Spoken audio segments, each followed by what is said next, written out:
is losing.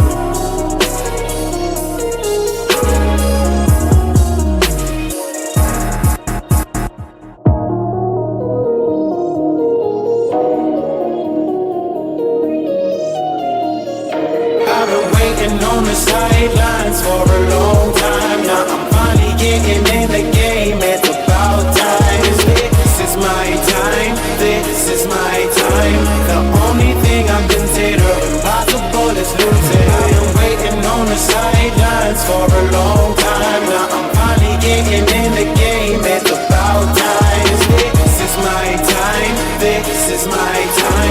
The only thing I consider impossible is losing.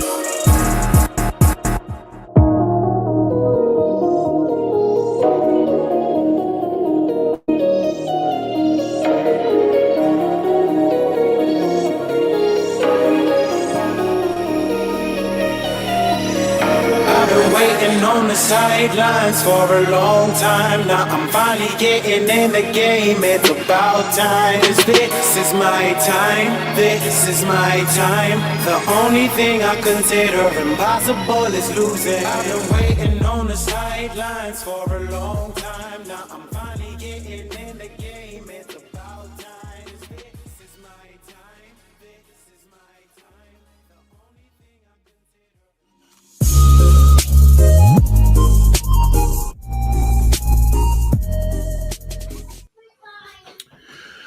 What's up, Fins family? Welcome back to TDPHINSTALK, home of the real Miami Dolphin fans. Listen, man, we're live here on Sunday night, a late night stream. We got a lot to talk about. Hold on, y'all. I gotta blow my son nose real quick. You ready? Yeah. All right, blow.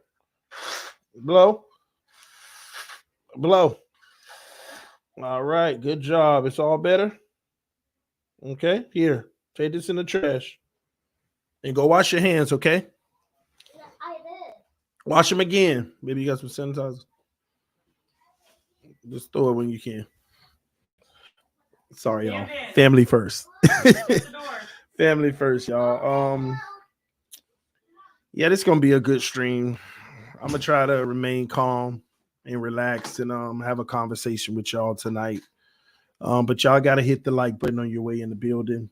Let's at least hit the like button. We're almost at 24,200 subs. We gained like an extra 160 subs today. So if you're new to the channel, join right now. We're trying to get to 24,200. Help us do that by subscribing now and hitting that like button.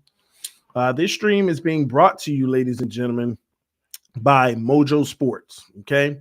Mojo Sports, get in the game. It is the player stock market, stock up, stock down. Do you believe in the futures of players? Do you believe in their upside? Do you believe in their downside? What do you believe in? And a matter of fact, that makes me real curious just coming up. I actually want to see if Tua Tagovailoa stock has plummeted or not. Under $40 still. We'll find out in just a second. Oh my gosh. We're going to get it started, y'all. We're going to get it started. Just letting some more people come in the room right now while we check on stock up, stock down. Yeah, looks like we have it. So let me share it with y'all on the screen. Right now, it's not looking good. We're definitely headed in the wrong direction. Tua stock is heading down. It is really dropping right now, under what it was before we came into that game. It's just bad news. Tomorrow it'll probably be back down in the 38s or whatever. It's just tough, man. It's real tough. And y'all know a lot of the topic of conversation tonight will be about Tua Tagovailoa. It is what it is. If you want to download Mojo Sports, the QR code is right here on the screen. Go ahead and click on it. And if you're in Jersey, you can invest right now if you're in Jersey. If you're not in Jersey, download it anyway. That way they'll know TD Fans Talk sent you, so that they'll know that we're promoting it as well. And everybody who does, thank you so much. I appreciate the love and support. Couldn't do it without y'all, but we need to talk, y'all. This is Therapy Late Night Sunday. We need to talk. We need to talk.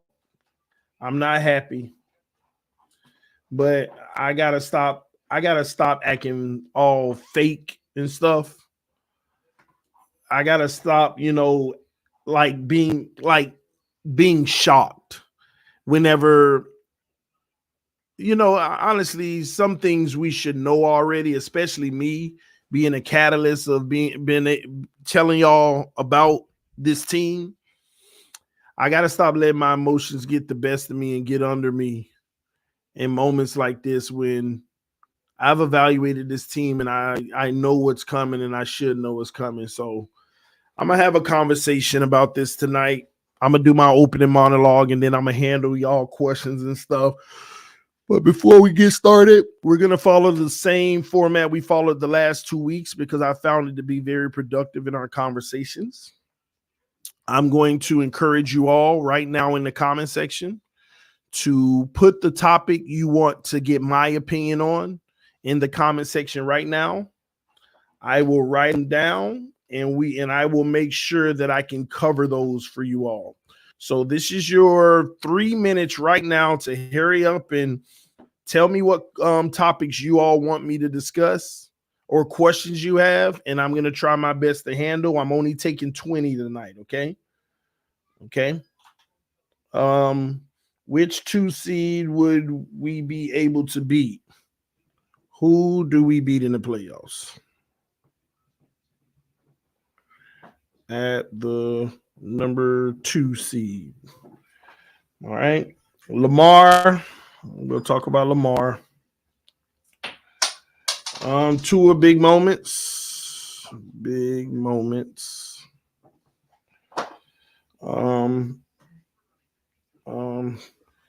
Next year, QB. All right. Start Skyler. Playoffs.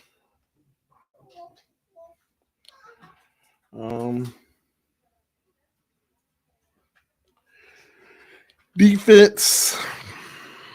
Salary cap. Flores. Oh, that's coming.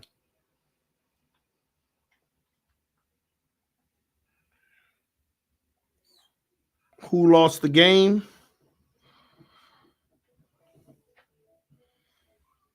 McDaniel's offense.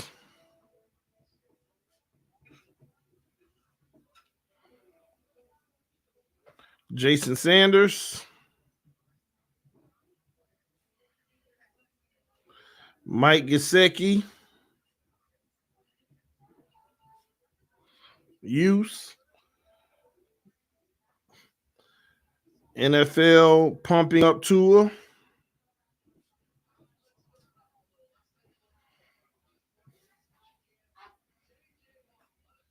Abandoning the run.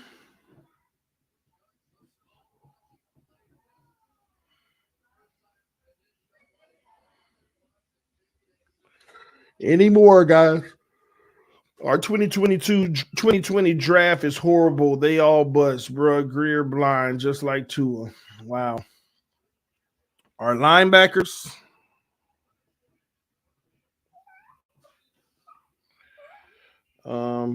Difference between Josh Allen and Tua in clutch situations. Need a comparison. JA versus Tua clutch situations. That's a good one.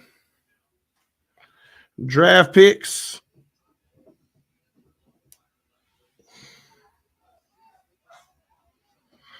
Penalties. One more. How do we get back on track? That's a good way to end it.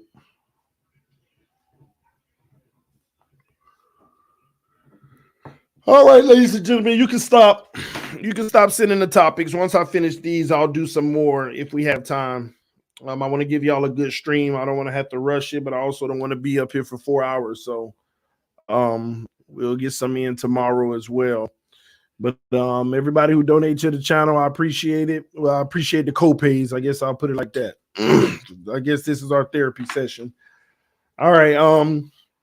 If you do donate, I'll save your super chat and cover it after I'm done with each topic. But first and foremost, I want to start out with the opening monologue, which is me talking, telling y'all how I feel, what I think, and everything that's going on. Y'all give me one moment. I'm pulling up something that I may be showing y'all if I can get it up. Y'all give me one moment.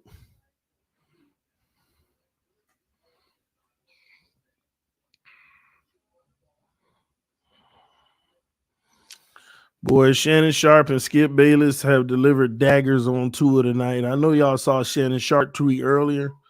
Shannon Sharp said Tua's second half was the dump or something like the landfill where you send trash. And then Skip just tweeted, as I've said about Tua since he was at Alabama, he is simply too limited, but his arm, his height, his mental, physical toughness to be a long-term franchise quarterback. He will have his moments, but ultimately always disappoint. Can't argue that, man. Can't argue that. All right. Let me plug this in because I might do some illustration tonight as well. Y'all told me my illustration was okay last time. It wasn't all that, but it was okay. So might do a little. All right. Let me share my screen just in case I have to. Thanks for y'all patience. How many people we got in here? 500? Good. Y'all hit the like button. We got 500 people in the building. Y'all push the like button. We're about to get started and dive in.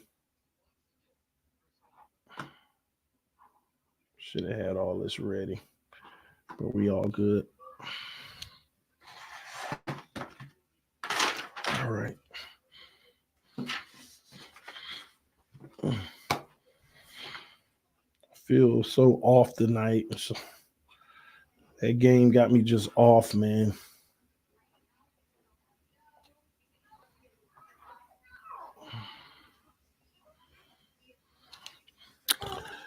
Oh boy, this is our blank screen. All right.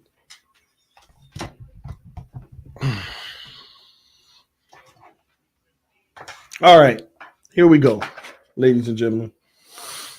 I'm just playing around, trying something new here. Oh, man. Ladies and gentlemen. All right.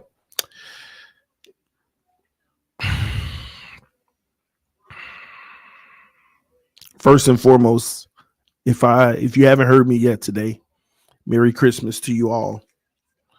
Unfortunately, we weren't blessed with a gift from our beloved Miami Dolphins on Christmas because we laid a stinker of an egg. Okay. I have to honestly just pause for a second to just say, man, it's very frustrating to be in the position that I'm in. I've never been a hater of anybody on our team. I've never disliked our team. I've always loved the Miami Dolphins deep down in my core, no matter what, ride or die. But when I first started this channel, The reason why I started the channel is because I was upset and I was mad and I was tired of losing. But that wasn't it. I always like to talk about sports, but our team, the Miami Dolphins, I was tired of losing. And I said to myself, we never know the reason why. We got a history of one year saying we didn't make the playoffs because we got trash corners. And we go and we invest in Vontae Smith, Davis, I forgot whatever their names is, Smith, Davis, even Grimes at one point. And then all of a sudden we don't got a run game ever since Ricky. So we do the Ronnie Browns of the world. We go to the Jay Ajayis of the world. We're trying. We don't have the receivers. We go get Brandon Marshalls, Kenny Stills, guys like that over the years, over and over. Yeah, Sean Smith and Vontae Davis. And like it's all we've always been symptom oriented. You know, we ain't got a quarterback, but y'all already know the story on that. We can go through 50 of them in the last 20 something years. But we've always been reactive instead of proactive. We always do this. We're wishy-washy. We're up and down. We always want to place the blame. And I used to always say something ain't right. Tannenbaum, all of this crap. So like something ain't right. So I said, you know what? I'm going to start me a channel and I'm going to evaluate this team up and down. I know the game of football. Am I an expert? No, I'm not.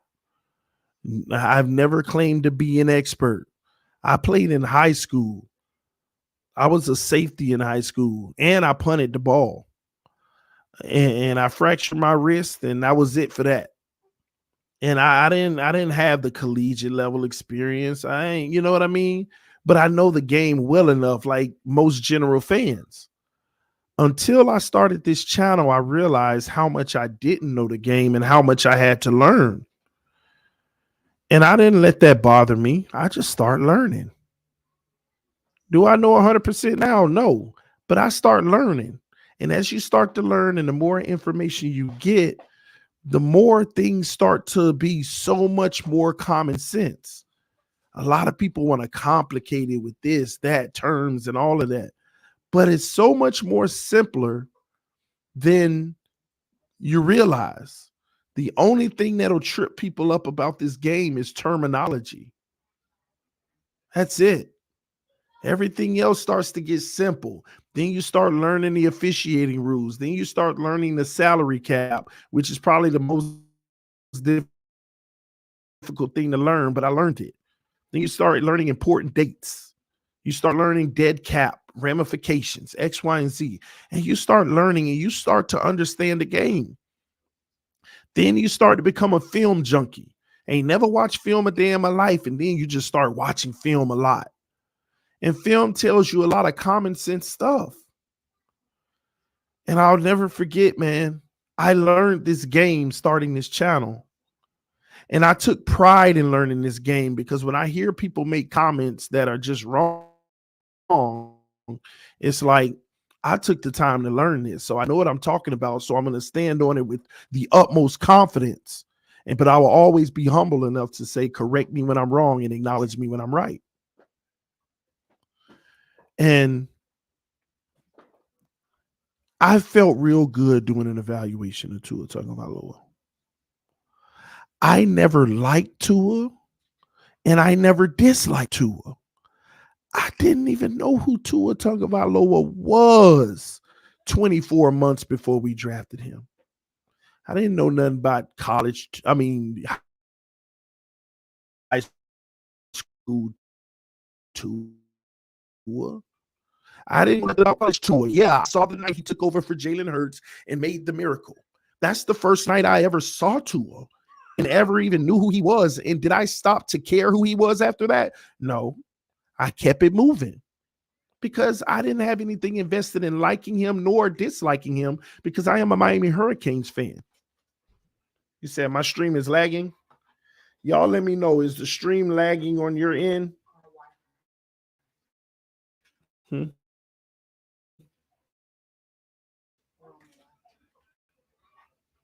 I want to make sure you're in. Yes. Okay. Okay, y'all give me a second. Let me see if I can take care of that. Give me one moment, y'all.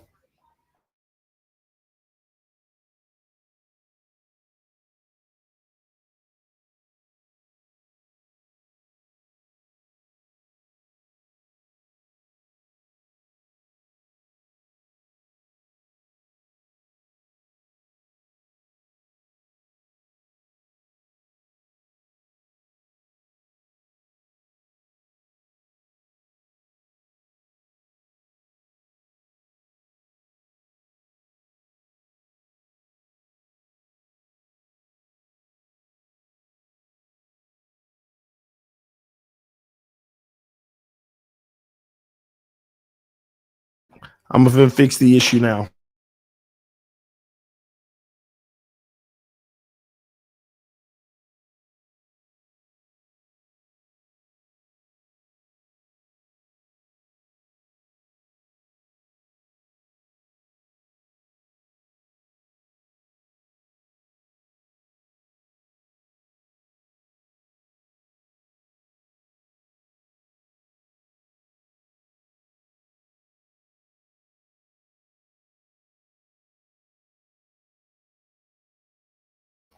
All right, am I lagging now? We should be good now. Am I lagging now?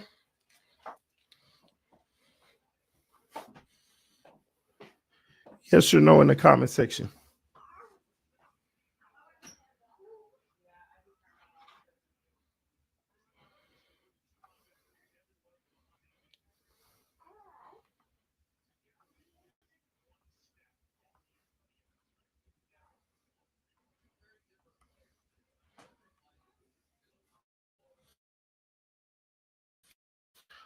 All right, cool. We better. Good. Awesome. All right. That's better. All right, I'll pick up where I left off. Hopefully I didn't leave too much out. But yeah, basically summing all that up, I learned this game and I really studied Tua, man. And what I'm trying to say to y'all is I never had a reason to hate on Tua. I never had a reason to like him nor dislike him. All I knew is on this channel, we went through 6 months of debating who our future quarterback would be. And I kept hearing people say Tua, Tua, Tua, Tua. And I'm like, I don't know nothing about this kid. But I'm not one of those people that sit back and say, I don't know nothing about a guy and start hating. So what I did is I went and did my research. And when I did my research, I started watching every Alabama game. And I was like, I can't learn anything from this because he playing these scrubs and it's so easy. He putting up 400 every game, 4-5 touchdowns, and it's easy work. Like, I got to watch challenges. So I stopped watching film and I went to his win-loss record and I went to every single ranked team. Tua played 7 ranked teams in his career. I went to every team that he played that was ranked, and it was 7 of them. 2 of them was dang, who was it? Then I already forgot. It's slipping my mind. They weren't even good. They were like 24th at the time and like 18th another time, but they were ranked. Northwestern, I think, or something like that. I don't know. But oh no, it wasn't Ole Miss. I'll remember when I said not Northwestern either. I don't know why I said that. Vanderbilt or something like that. I think it was, if I'm not mistaken. It's passing my mind right now.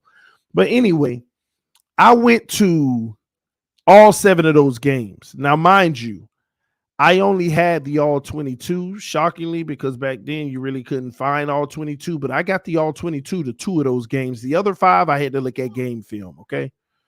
So I want to make sure y'all clear on that. That's an admittance that 5 of those games I looked at game film and 2 of them was all 22, like the championship and all of that stuff, right? And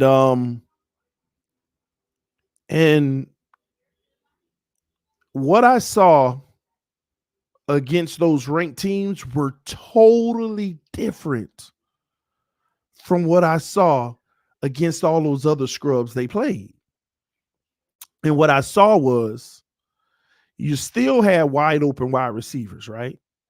But I also noticed the ball placement was always short. Receivers would be waiting, but they're so freaking open that they could wait, catch it, and they go for the touchdown. Now, did he have some in stride? He had a lot in stride. There was a lot of plays, But I also noticed the ball placement isn't the greatest. A lot of low, high, back, shoulder, and a lot of them on target, but ball placement is spotty. And there were specific games against great competition where he lost. Even though he put up numbers in the game, all his flaws came out. I noticed that even when a guy wasn't open, he would throw the ball, and it was like, why?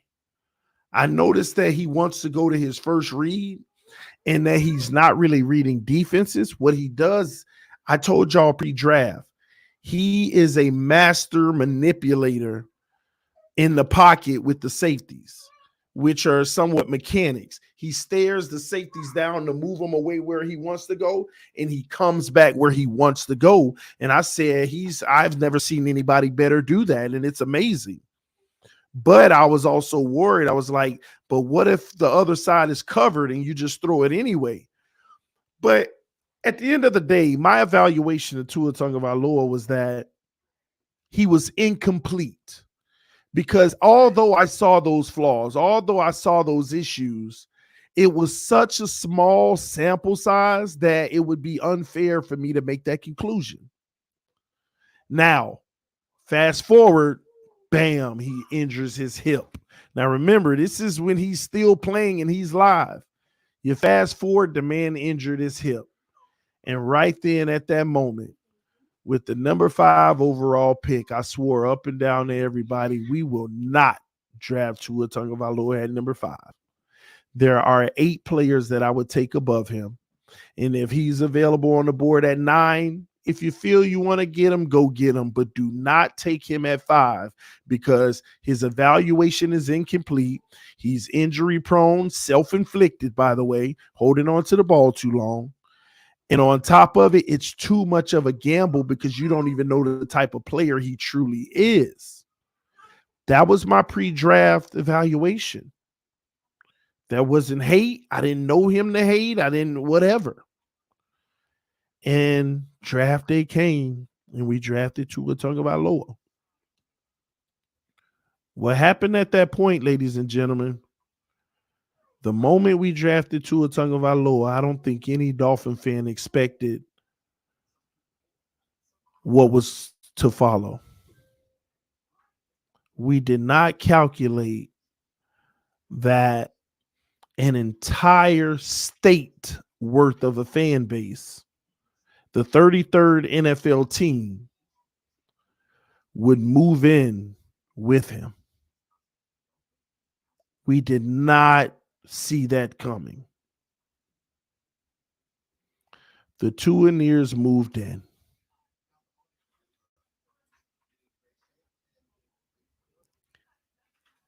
And there is where the problem started. From that point, there were a lot of Dolphin fans who were in a disagreement about Tua. And what they did, they manipulated a lot of people. What they did is they said, if you say something negative about Tua or hate on him, you're a Tua hater and you're not a real Dolphins fan. That was the trick. Like some real Dolphin fans that do what I do, YouTubers, writers, vloggers, this is the trick that they did. They took sides to build platforms, to start their own things and do all this and that. And I'm here to tell y'all they straight up lied to you. Now, did they believe in Tua? Yeah, they believed in him. Did they believe he was the future? Yeah, they believed he was the future, and that's fair. But regardless of the evidence that was in front of them, they have constantly known that the only thing that makes them relevant is making excuses and validating Tua Tagovailoa. This goes to the fan base, these Alabama Tuaneers, people who talk about him all day and everything. And the hurtful part is they started to blend in with real Dolphin fans because at the end of the day, you're supposed to support the team. And Tua is on the team. And a war ensued. Ladies and gentlemen, I never wanted to be a part of this war. I have just always had an opinion, a fair one, in my opinion, a fair one. And a lot of people use that and created opposition. I have consistently wanted to be wrong about Tua Tagovailoa. I have consistently wanted Tua to be our franchise quarterback, but only if he earned it and made me a proud fan. And I knew that that would come with a large sample size of great, consistent play. In his rookie season, he failed me. In his sophomore season, he failed me. And in his junior season, he's given us a roller coaster that we have never expected to come. And now it feels like the roller coaster just flew right off the tracks. And it hurts because I wanted Tua to rise and be that guy. And y'all can contest to this. Haven't I almost every week for the last like 3 weeks at least said, if Tua wins this game and plays well, or if we lose and he plays well, he's our franchise quarterback and I'm ready to get behind him. I said that for the 49ers game, the Chargers game, and the Buffalo game. I did not say that today because I thought it was a guaranteed win, but God dog. And I've said that. And you know why I was ready to just give him the keys, even though he still wouldn't have earned it because of one good game against a good opponent?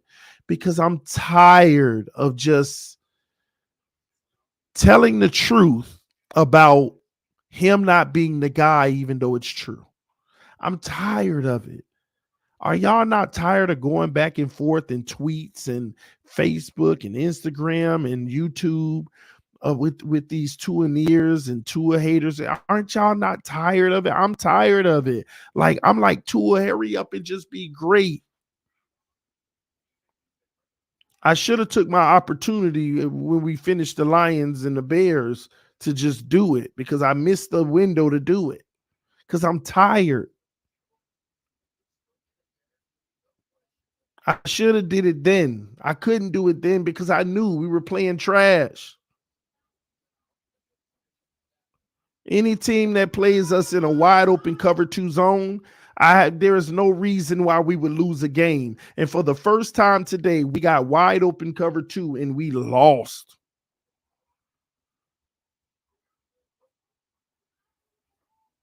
And we lost. And it hurts.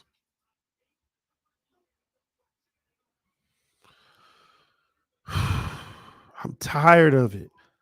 Why can't we have good things?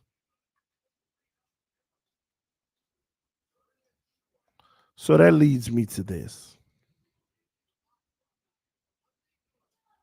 Ladies and gentlemen, Tua Tagovailoa is not a franchise quarterback. He never was and never was going to be.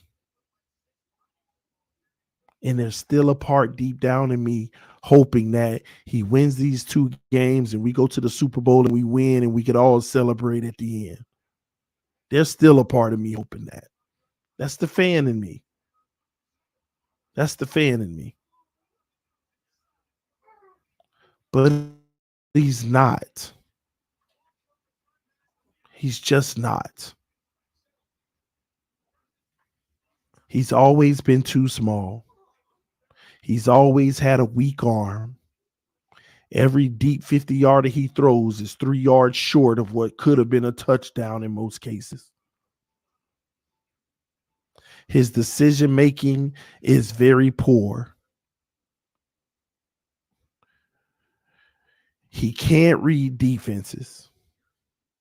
He cannot process the field post snap. And some people would argue, well, a guy with all those flaws should not be putting up the numbers he's putting up this year. And I'd admit, Tua's putting up phenomenal numbers this year.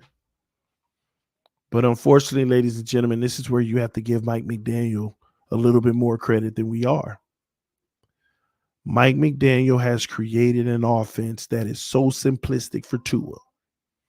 Tua rarely goes, like a third read with Tua is like hitting the lottery. Maybe not the Mega Million, but hitting the pick 4. It still ain't easy to do. Tua making it to a third read is like hitting a pick 4 on the lottery. And that's simply because the play broke down and now he's not looking. Well, let me back up real quick and explain to y'all what's happening in the Miami Dolphins offense. First and foremost, Mike McDaniel cuts off half of the field. If 4 receivers are out on a route, 9 times out of 10, Tua will only at best get to look at 2 of them. And it's not because he's going through progressions like, okay, that guy's not open. Let me go to this one. Mike McDaniel has created a 2 progression system for Tua. 2 progression. So when people say he's reading his progressions, not really. When you only have 2 progressions, you're not going through progressions. You're picking your option. Tua doesn't go through progressions. Tua picks his option. And how does that look? It happens pre-snap. In pre-snap, Tua sends a guy in motion, and he says, this is man coverage. So let me go to my weapon. Where's Tyreek? And I know that he's running a slant on this, and I got to try to fit it in. Or a Waddle, whatever man coverage says, he's going to look for the quickest target in the quickest target and the best matchup, and he's going to stare that down and try to go to it. If it's not man coverage and it's zone coverage, then Mike McDaniel's offense has given him 2 options because most of the plays are designed to make one of the defenders make a decision, like a linebacker.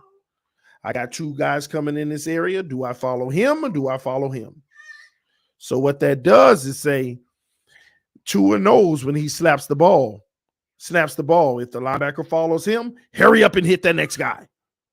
If the linebacker follows that guy, then hurry up and hit the first one. That's what our offense is.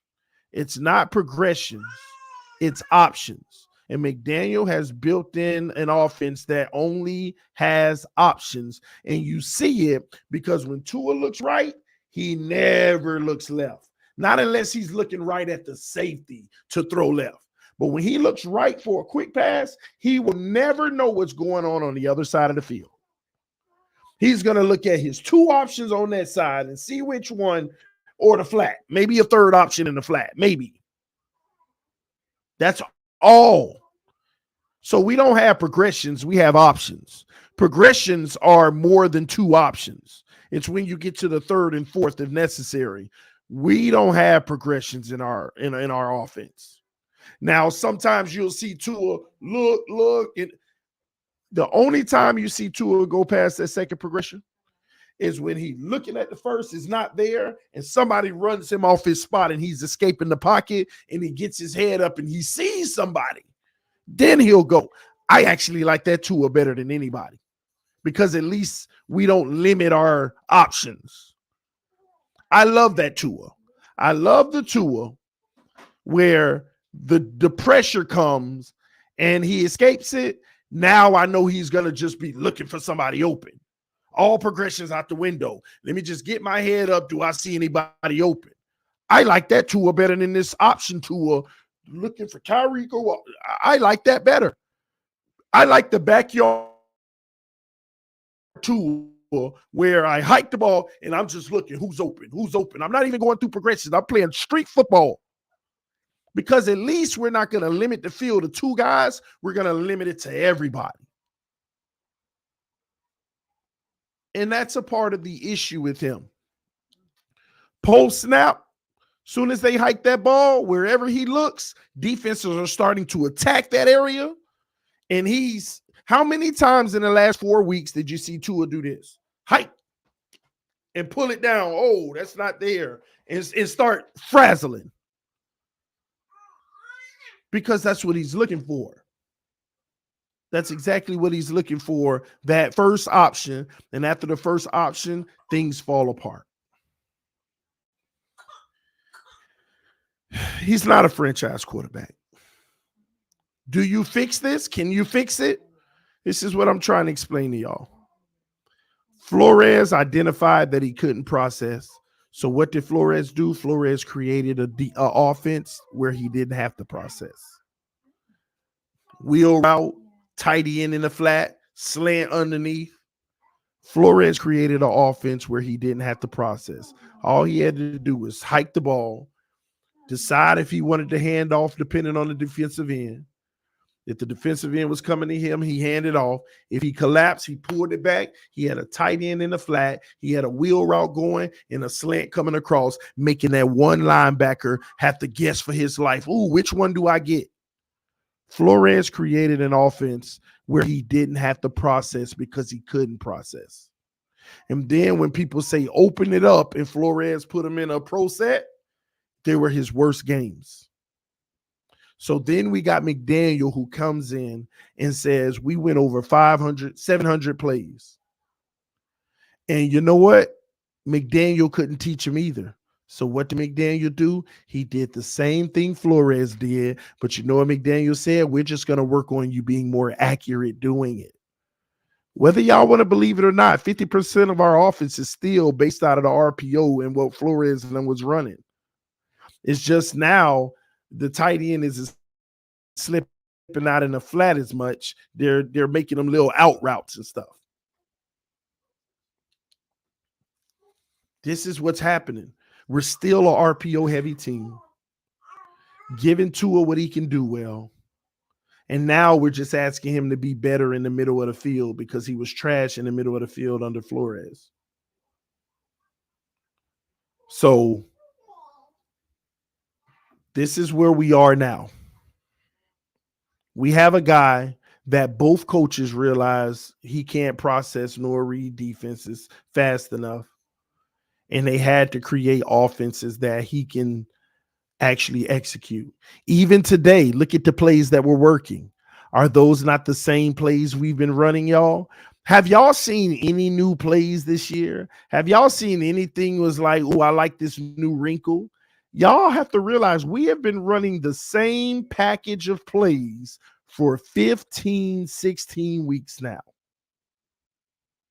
We have been running it. It's the same thing over and over. Waddle across the middle, Tyreek on the crosser, the slant behind the linebackers, the guy coming out in the flat, the wheel route,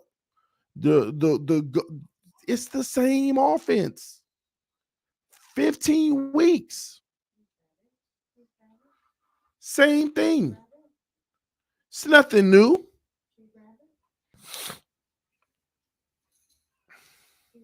And teams are starting to catch on to it, but McDaniel can't install much more because the rest of the playbook starts to dig into the things that Tua doesn't do well. The rest of that playbook starts to dig into the area that he's not good at.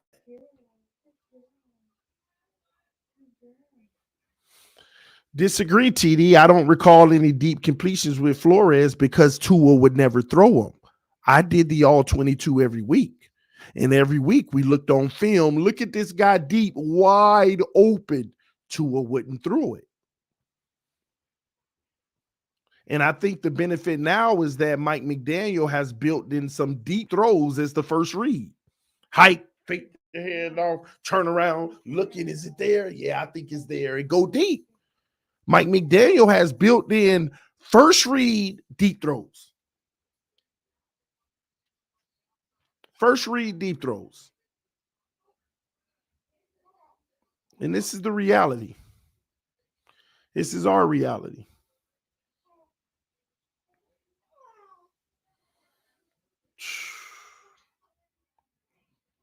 And it's frustrating and it's tough. But I have to say this. Can y'all tell me in the comment section, why did we fire Flores? And while y'all are putting that in the comment section, I have to say this. Somebody asked me last week, have we seen Tua's ceiling, TD? And what did I tell y'all? I think he's already exceeded his ceiling. The good things he's done was off the charts for him. It was such a good stretch with Tyreek them snatching pickable balls, all of that. Y'all notice something? They picked him off 3 times today. But those same things have been happening in every game, but they've been dropped. And everybody say you can't count them if they ain't picked. I mean, you can't look at those. They just converted them today. That's not act like this is brand new. This happens every week with Tua. It's just the defenders have dropped them. They've dropped the interceptions every week. Guys are like, oh my gosh. Oh, dropped. Every week. This isn't anything new, y'all. It's nothing new. So let's see. Why did we fire Flores? Ross's pride. Okay. He didn't want Tua. Can you blame him now? Can you blame him? Tua got Flores fired. I think a lot of people are starting to come up to that conclusion. The homie said, TD, if y'all don't make the playoffs with all this talent, what is the next step for y'all? Go get a quarterback. It's that simple. It's that simple. Flores was the fall guy for Ross' illegal actions. This was all about before they knew about Ross. Flores the one that outed him. The same reason they're going to fire Mike McDaniel. Tua is Basuda.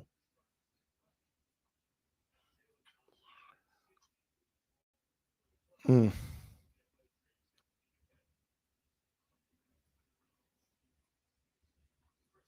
guess y'all get it. Today's game, real quick.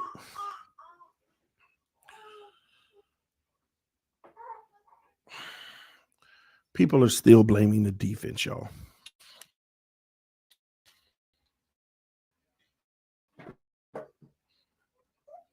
I'm tired of these people making excuses. We had an epic collapse in the fourth quarter. Just like we had an epic game against Baltimore in the fourth quarter. This was an epic collapse in the fourth quarter. Epic. Rare. And I'm going to be honest with you. Even when Sam Darnold saw ghosts, I never in my life saw back-to-back interceptions on 3 plays in a row. Absolute collapse. And there's nobody to own that other than Tua Tagovailoa. People complaining we should have continued to run the ball. I don't know, because if it worked, I mean, this is how I look at it. Why weren't y'all saying we should have ran the ball when we played the Lions and the Bears? Why weren't we saying we should have ran the ball on all these other teams when we were picking it up? when we were making the plays. Now we're not making the plays and it was a bad decision all of a sudden. Why now? Why do we have to wait for it not to work in order to say, now this is what we need to do? Let me get something straight to y'all, okay? Let me get something straight. Ladies and gentlemen, our secondary is trash, number one. And they played as well as they could, but you can't ask them for more. You cannot sit there and ask them to play better than they did today. They just ran into a guy who got who has an arm that can spark up and kill you. We know this. The only thing that I care about as an analyst is what we can control. You cannot control this defense playing any better than they did. It is what it is. And matter of fact, they outplayed themselves based off of what they've done all season. They outplayed themselves. This was a great day by the defense, if you ask me. Great day. Give up 26, even though you turned the ball over 4 times and you only give up 26. That's a game they should have scored 50 on us. So let's stop looking at the defense. Oh, boy, you need to know. It is what it is. You cannot change that. You think some type of genius philosophy and scheme is all of a sudden going to fix it? It is what it is. Now, can you go make changes next year to make the defense better? Nope. Nope. With what, a second round pick? Byron will be back? Probably not. He getting traded this offseason, I bet. Or cut. Probably not. So now you need 3 linebackers. You need a corner in Byron Jones to replace him. That's 4. You need to start looking for X's replacement because he got 1 year left pretty much to where you might get a little something from him. That's 5. You got to pay Christian Wilkins. That's 6 things you got to address.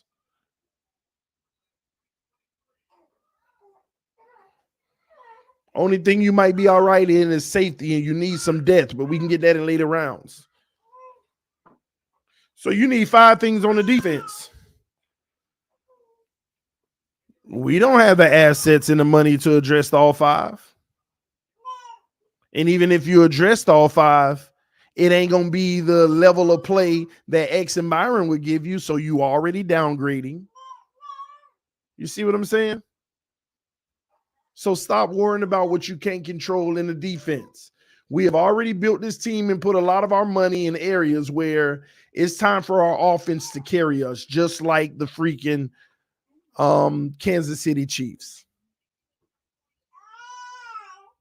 Just like the Kansas City Chiefs.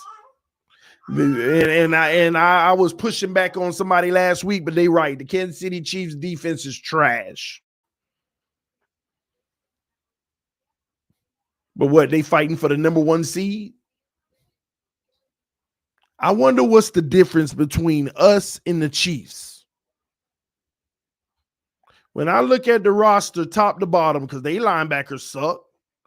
When I look at their roster top to bottom, what's the difference between them and us? They running backs ain't just better than ours.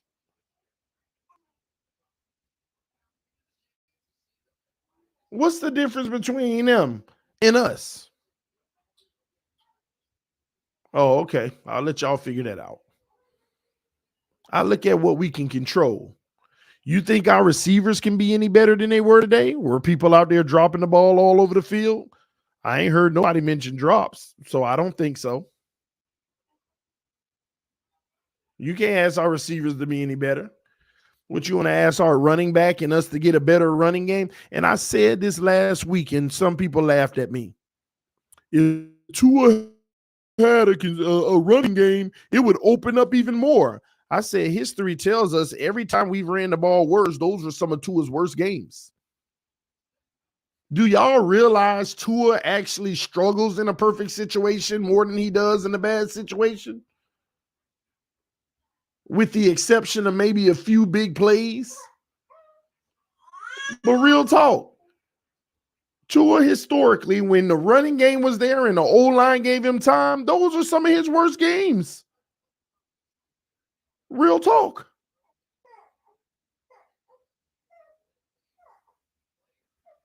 Real talk. It's like, what do you do?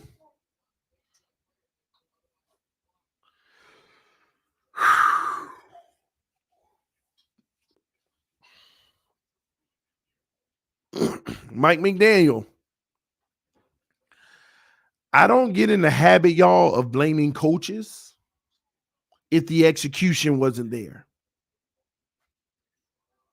I don't care if it was first down and 1 yard to go at the goal line. If the coach goes for 4 plays and he decides to throw it on all 4 and we don't get in, I don't want to hear that we should have ran the ball. Did the players execute the throwing play? Did we hit the guy we were supposed to get? Did we catch the ball? Did we run the right route? I don't care nothing about no, we should have ran. No, he called the passing play. Now go execute. We're sitting here acting like it's a bad play call because when they hiked the ball, everybody was covered. There was no time to throw. It was just like, oh, bad play, dead play, get rid of it. No, there's open people. There's opportunities to make the play. And the execution has just been bad. So I don't want to hear this notion of we should have ran the ball.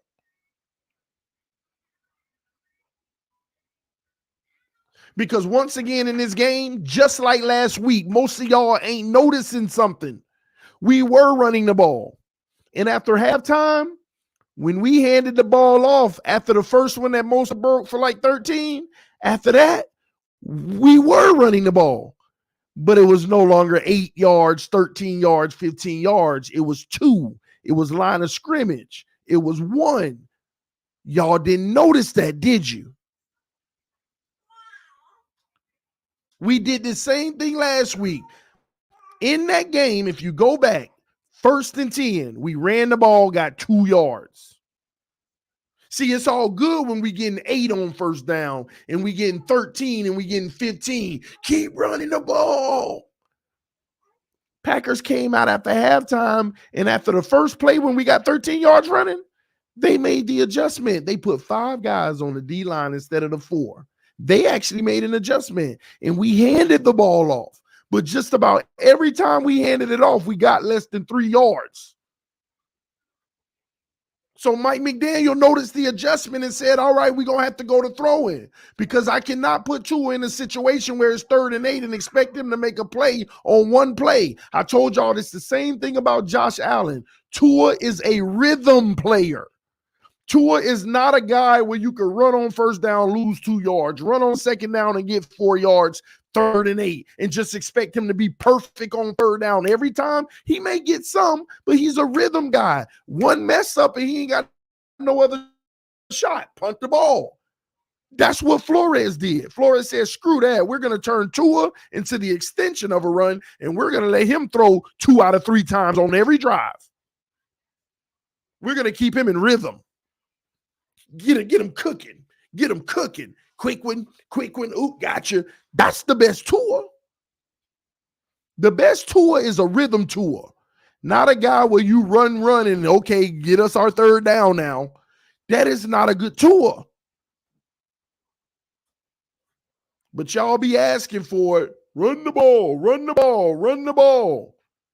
We actually ran the ball in the second half. It just wasn't getting anything, so Mike McDaniel had to adjust and start throwing the ball because he wasn't finna sit there and let us run ourselves out of the game. But that's when your quarterback has to show up when they take an element away from you, when they take the run game away. Now the quarterback has to show up. And then when it was too late where they knew we had to throw the ball, That's when they went back to 4 on the D line because they didn't have to worry about the run anymore. Go look at what I'm talking about. Instead of running around with this narrative, why did we stop running the ball? You mean why did we not be as successful running it anymore? You only keep running the ball if it's successful. Once it stopped being successful in that third quarter, you got to adjust. You got to adjust. So I'm sorry. It's hard for me to put things on Mike McDaniel. Yeah, he should have challenged that deep ball. That's one that you put on him, but that's tough because your upstairs is supposed to do that. Mike McDaniel can't see it. He on the sideline and is way over there. His upstairs got to do that. That's not him.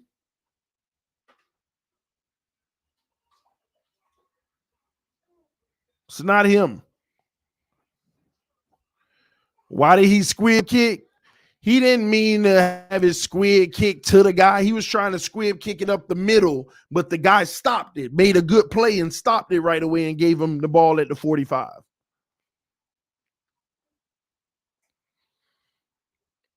But it's funny how everything is always to blame somebody except somebody.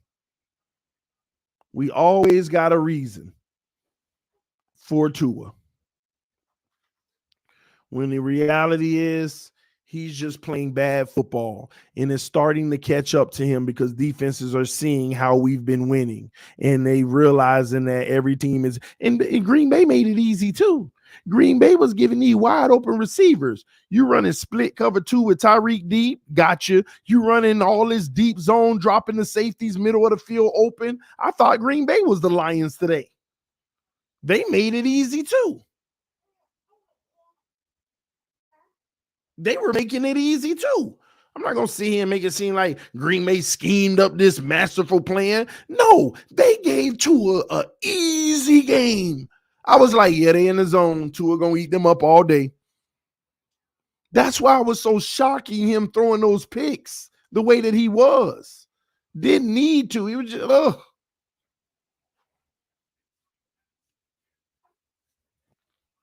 But I do find joy in knowing that we still have an opportunity to make the playoffs.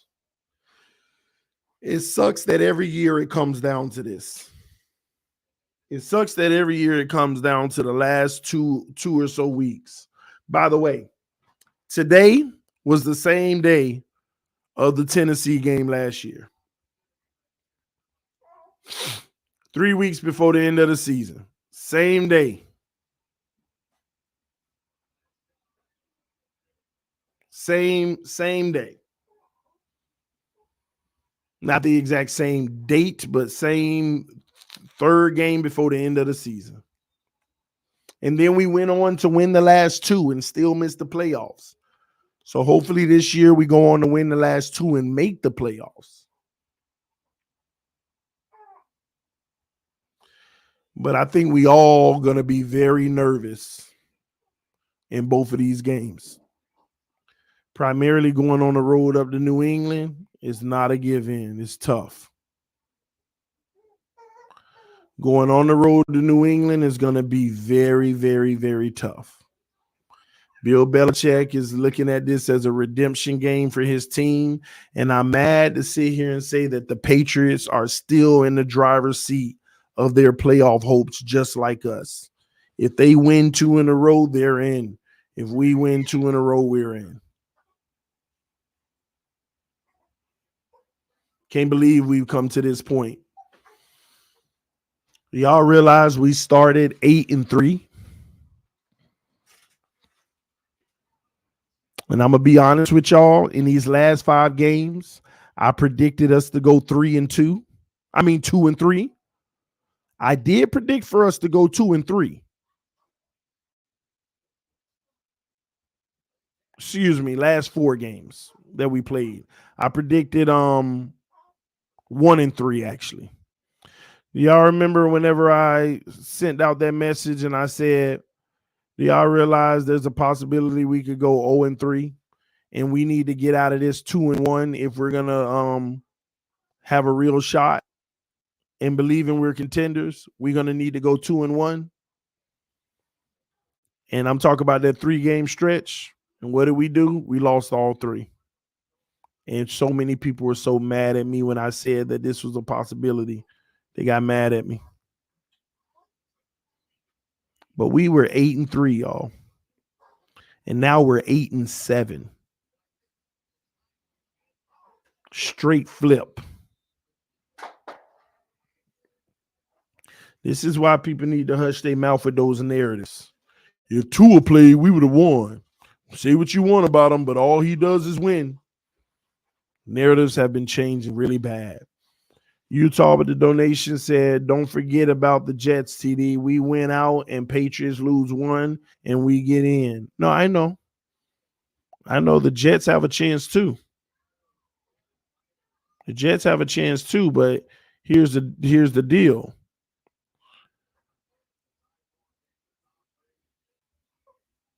We don't, if y'all went out, that's mean we're not in. If y'all went out, that mean we're not in because y'all beat us in the last week. The Jets are alive. The Patriots are alive. We are alive. Tennessee is alive. Chargers alive. Really, the Chargers who you got to be worried about.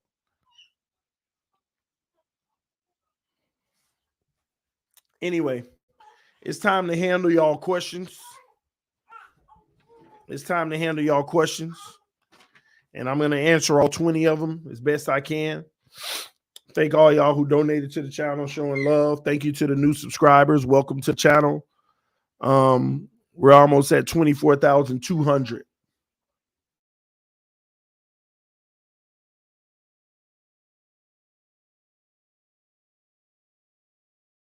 All right, y'all. Let's do this. All right, here we go. Who do we beat at the number 2 seed? Right now, there's only 3 teams look like they can be number 2, and that's Bengals, Chiefs, and Buffalo. We can't beat neither of those teams in the playoffs. We're not going to beat any of those teams in the playoffs. I would like for us to get 1 win, but I don't see us beating any of those teams in the playoffs. There's your answer. Number 2, Lamar. First, we need to let this season play out. We can still win a Super Bowl and forget about all of this. But that Lamar stuff is real. We'd be foolish not to let it be real. Let it be a possibility, okay? It's real. It's definitely real. Baltimore Ravens would not turn down the opportunity to have a historic defense. We would do something like trade Christian Wilkins in a first round pick to Baltimore for not Deshaun Watson, but Lamar Jackson. It'll be like a sign and trade or something like that. It's a huge possibility. They got Roquan Smith too, adding to Christian Wilkins. They'll be going after one of the best defenses ever. They wouldn't pass that up because you see they're winning without Lamar, right? They probably feel they could Flacco this thing again. As long as the defense is historic, we can Flacco it again. That's what they believe. It's going to be real hard for that to come into fruition, of Lamar being a Raven next year. Because they say he could play now, but he didn't. And they say he's making a statement. Next up, Tua, big moments. This is true. Every time he have a big moment, he has failed. Tua, 0-for-1, Buffalo. Okay. 0-for-1, Buffalo in his rookie season. The big game to get in. 0-for-2, Tennessee. Big game to get in. This year, San Francisco, Chargers, Buffalo, Green Bay. This man 0-for-6. And what's going to happen is when he get that first one, they can be like, yeah, he done broke that. No, you're 1 for 7 now, or 1 for 8. That doesn't prove anything. You're in a hole. You've dug a hole. Okay. Tua fails in the big moments. See, it ain't even about winning and losing. It's about you playing well and playing at a top level. He hasn't played at a great level in none of those games. I'm talking about great. You got to show up and be great in one big game. I ain't asking you to be perfect, but you got to show up like a great quarterback in one of those 6 games, and you play like trash in all 6. You're not a franchise quarterback. Franchise quarterbacks don't go 0 for 6. Burrow can have a bad game. Everybody can have a bad game, but you can't 0 for 6 in a big game and play like trash. You're not a franchise quarterback. Next year's quarterback. That's too loaded. We'll handle that question this week, but I'll say our options are plentiful. Plentiful. Draft. Jimmy G, Brady, Rodgers, Purdy. So many more. Maybe even Fields. So many more. There's a lot of options that's going to be available. We'll see. Start Skyler? No, sir. You leave Skyler right there on that bench and let Skyler come to camp and compete next year. This is Tua year to succeed or fail. And let him succeed or fail. I know we want to go to the playoffs and we want to do the best chance we have to win. We've invested in this being Tua season. Next, playoffs. We talking about playoffs? We were 8-3. Now we 8-7, and we talking about playoffs? No, I'm just playing. They put that on Twitter. It was funny to me. But no, man, let's take it 1 week at a time. Let's see if we still talking playoffs next week if we lose. Because if we lose next week, now we're like, oh, my God, we got to beat the Patriots. Then we got to hope they lose, hope they tie, all that crap. Once again, this is a straight failure already. 10 wins this year is still already a failure. Luckily, we still got a chance to get in on 10.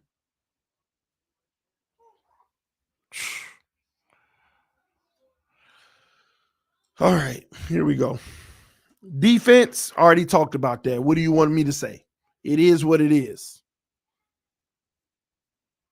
The defense is what it is.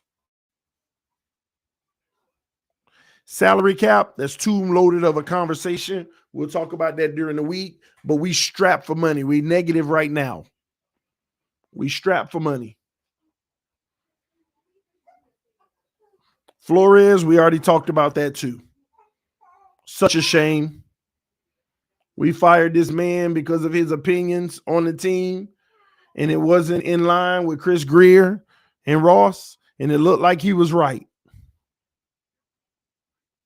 And they thought they had a good guy after them Lions game and stuff, and they went out and gave a first rounder for Chubb and gave him the bag. Lord, you can't make this up. Who lost the game? Tua Tagovailoa lost the game. McDaniel's offense, it's been figured out because it's limited based off of what Tua can do, and he can't do but what he can do, and teams know that, and they take that away. Jason Sanders, he won't be our kicker next year. It's a wrap. Mike Gesicki, he won't be on the team next year, so it don't matter. McDaniel straight up failed us with Mike Gesicki. Straight failed us. This man, we're putting up over, man, it's straight failure. And it ain't Mike Gesicki's fault. It's they force feeding Tua and Tyreek and Hill and Waddle. They force feeding them. NFL pumping up Tua. The NFL wasn't pumping them up. These analysts were pumping them up because they learned that it was so profitable. They learned that it was very profitable to do so because of 2 ears. And they didn't study him and what Dan look at Acho gonna tweet today. I mean, it was cover 2 pre-snap and cover 2 post-snap. I don't know what Tua was doing. Yeah, Acho, you the only one don't know. We all knew. We knew this way back. We already knew this. This ain't nothing new. Abandoning the run, we talked about it. They didn't abandon it. It just started getting shut down. Linebackers, we need 3 of them. Easy answer. We need 3 of them. Josh Allen versus Tua clutch situations, real easy. Josh Allen gonna carry his team. Tua ain't. Josh Allen got more weapons in his bag to utilize. Tua doesn't. Tua has to sit in that pocket and do the same old, same old. Josh Allen can mix it up and keep the defense wondering. Keep the defense scared. Keep them, oh crap, we don't know what's coming our way. They know what's coming their way with Tua. They don't know what's coming their way with no Josh Allen. Just when you think he got to come down the field and throw the ball, he run it for 80 yards and score. Dynamic. He ain't limited. They know what they got. That's the difference. Is Josh Allen perfect? No. But he got the tools and the intangibles to put the fear in defenses. Draft picks, we got a few, but again, that ain't finna help this team be better. We're going to have to scheme to get a quarterback with those picks. Penalties, that go back to Flores. Flores ain't have us penalized like this. This team was disciplined under Flores. Mike McDaniel, he ain't got no discipline on this team. TNT takes no talent. They forgot that. They forgot that wall they had to run to. And last but not least, how do we get back on track? Y'all gonna hate me for saying this. Y'all gonna hate me. This is gonna be the most unpopular opinion in the entire Dolphins community. And y'all gonna be like, what? This guy don't know football. How do we get back on track? It's crazy. It's gonna sound backwards, y'all. You get back on track by stop running the ball. You got to throw the ball the whole game. You got to run as much as you did in the first half of the season because this team ain't used to running the ball well because they don't know what to do on a 3rd and 8. They don't know what to do on a 3rd and 13. They don't know what to do in those situations. The run can only take you so far. Tua is a rhythm quarterback. He is a rhythm quarterback. Whether y'all want to agree or not, people say he'll get even better if we could run the ball. Has he gotten better in the last 2 weeks running the ball? Nope. He's been worse. He is a rhythm quarterback, and y'all don't understand that. Y'all don't understand that. And that goes against all conventional wisdom. That goes against all conventional wisdom of football. But with Tua Tagovailoa, I don't even know why that's the case. And that's why Flores and them did it. They turned the pass game into an extension of the run. That's exactly why they did it. Tua threw the ball 25 times.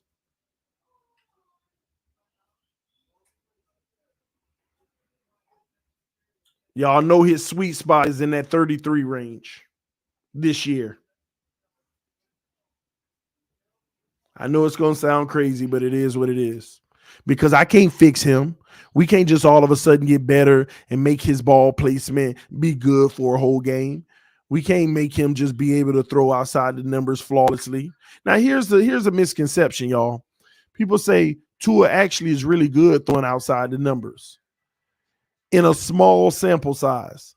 People mistake the fact that if he neglects to do it all together, and when he rarely does, he connects, they think that he's good at it. They think that he's good at it. If you throw outside the numbers one time a game and you connect, people think you're the greatest in the NFL throwing outside the numbers because the stats are going to say you're 100% throwing outside the numbers. It's one time a game, but the ball took forever to travel there, but it was so wide open, catch on the sideline.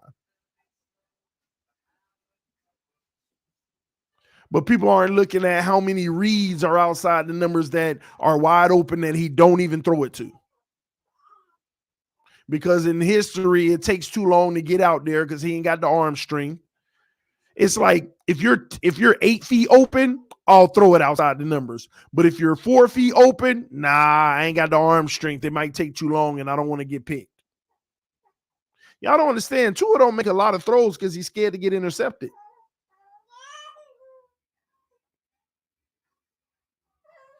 It is what it is. And people don't have to believe this, but I've been studying this man too long. I know all his tendencies. We better stop playing around and get Lamar before the Jets get him. And then we got Josh and Lamar in our conference, and we stuck with Tua. Man, you mess around in New England, get him. You mess around in New England, get him. You be really looking crazy.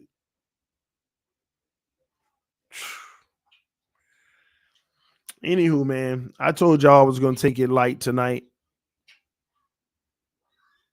I'm going to bring y'all in tomorrow to really discuss this, where y'all can speak on it, man. I just don't want to pile on tonight. I don't want to pile on tonight. It sucks, man. It's a hurtful day. We deserve better as fans, and you know what? They better give it to us next week. And they will. They will. They'll give it to us next. We'll make the playoffs. We'll win the next 2 weeks. These teams are inferior to us. They can give us tough games, but we're better teams. We were better than that team today too, and that's the only frustrating part. But I'm finna get out of here, y'all. This TD Fans Talk, home of the real Miami Dolphin fans. I'm gonna enjoy the rest of my Christmas with my family, y'all. Y'all stay blessed. Keep your head up high. We are gonna be just fine, okay? Love y'all. Peace. I'm out.